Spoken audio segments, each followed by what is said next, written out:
Le Critérium du Dauphiné ne s'appellera plus le Critérium du Dauphiné. L'édition 2025 de cette course cycliste s'est terminée dimanche en Savoie et dans la foulée, dès le lendemain, un nouveau nom a été dévoilé, Tour Auvergne-Rhône-Alpes. C'est cette appellation qu'il faudra utiliser dès l'année prochaine. Alors pourquoi ce changement? Prends un café, je t'explique.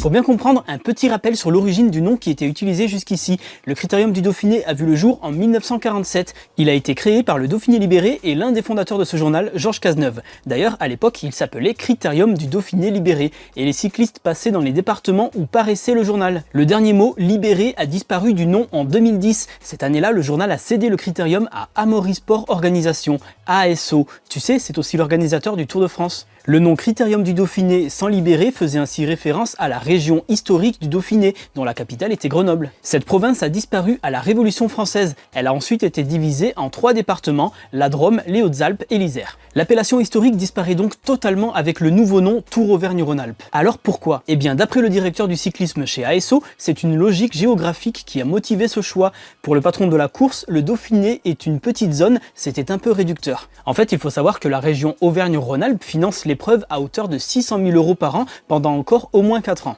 Et sous son impulsion, ça fait déjà plusieurs années que la course rayonne plus largement dans les autres départements qui composent la région, et notamment du côté de l'Auvergne. D'ailleurs, cette année, la course est partie de l'Allier et elle est passée par le Puy-de-Dôme et la Haute-Loire avant de rejoindre progressivement les pays de Savoie. On n'est plus vraiment dans le périmètre du Dauphiné historique. Et toi, tu préfères l'ancien nom ou le nouveau?